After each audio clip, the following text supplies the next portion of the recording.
evening. My name is Vicki Impoco, and I speak on behalf of the Space Coast Progressive Alliance and the 60% majority of the voters in Florida who voted for Fair Districts.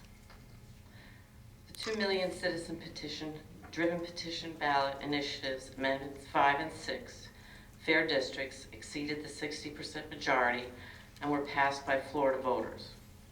Fair Districts are supposed to end gerrymandering and restore true democracy in Florida by returning to districts that are set along geographic rather than political boundaries.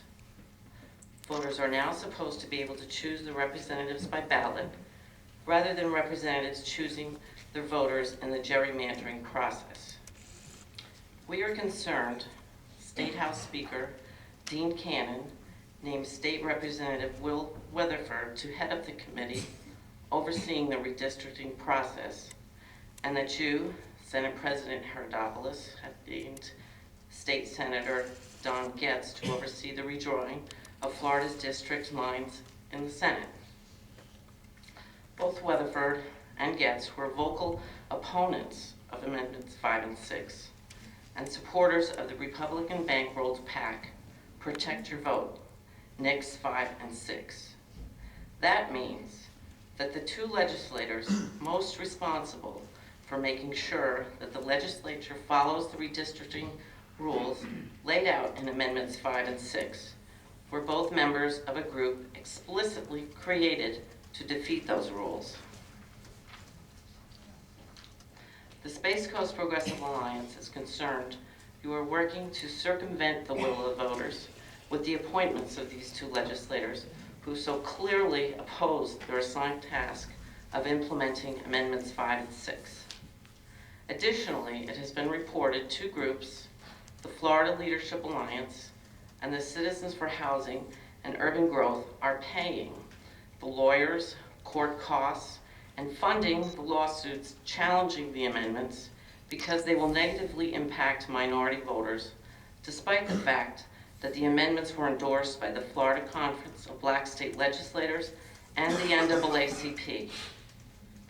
The Florida Leadership Alliance is run by State Senator Don Getz, the same senator you as Senate President have put in charge of redistricting.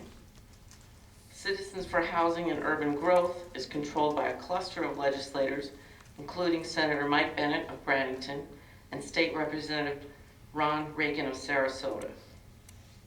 In other words, the state lawmakers we elected are helping fund a lawsuit specifically designed to overturn the amendments the public just approved. Your comments, please. Okay.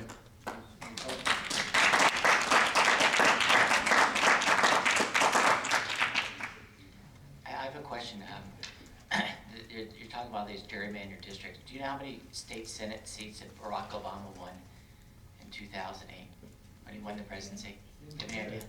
I have no idea. He won 20 out of the 40 seats in the state Senate. Meaning he was on the ballot against John McCain in the 40 seats that I served in the Florida Senate. He won 20 out of 40, just so you know. And I think the second point that's important is that the way that the system works, if you're not aware of it, is two things. Whatever we do, it is checked by the Florida Supreme Court, the Florida Attorney General, it is checked by the United States Attorney General, and the entire federal court system. So regardless of what we do, it is checked all along the way, because one of the important things, as you know from history, I'm sure, is the Baker versus Carr case to make sure that you have one person, one vote. And so these lawsuits that are going to come, as we all predicted, are going to be there because there's a great concern, not maybe against some certain interest groups, but individual citizens that they believe strongly that this will mean fewer minorities represented in the Florida legislature. That's their concern, among others. And so what we held last year and asked a very basic question to the proponents of Amendments 5 and 6 was simply, how would it work? Very fair question, I thought, especially considering they put over $10 million of money behind 5 and 6. And so if you have the time, I'm not sure if you have enough time in your day, because I'm sure you're working hard every day, but go review those tapes. And we asked a very simple question of the leadership. help us understand how it would work, because I did two-hour seminars with the editorial boards across the state, and I said, let's make sure that the 4 criteria that are laid out in 5 and 6 work. And in the first district, they could not meet one of the 4 criteria. And it went all down the line. So we will work together on this, and we're going to have at least 25 public meetings across the state to take testimony. And every one of our meetings are in the sunshine. So I think your point is valid, and we will go through the process. But at the same token, we need to make sure that the rules that were laid out by the United States Supreme Court since the Baker versus Carr case in 1962 are adhered to. So we will have the most open process in history, and you can actually go online if you wish. If you think that you can draw them better, please go online, because you'll have that opportunity to draw the districts and to meet all the criteria laid down in 5 and 6. We'll do our best, because regardless of what we do, it's going to be checked by all those layers. And so I think your points are well taken. We will do everything we can to abide by it 5 and 6.